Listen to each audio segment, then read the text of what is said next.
गुजारिश है तमाम दोस्तों के नाल कि अपनी मस्जिद का काम तकरीबन 2-3 माह तो जारी और सारी है और जितना फंड साढ़े कोल मौजूद से वो असा खर्च कर चुके हैं।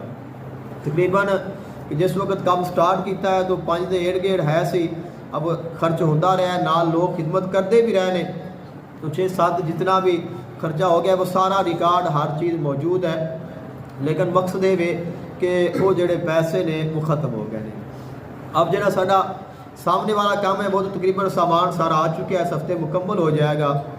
लेकिन उस दे नाल मजीद एक कोशिश है कि यह जो सामने वाली अपनी मस्जिद का पुराना हिस्सा है, इसके ऊपर दूसरी मंजिल बनाई तो दीवार खड़ी हुई और उस दरम्यान में ईंटा ने प्लस्तर भी नहीं हुई और उन्होंने टैल भी लगन वाली है।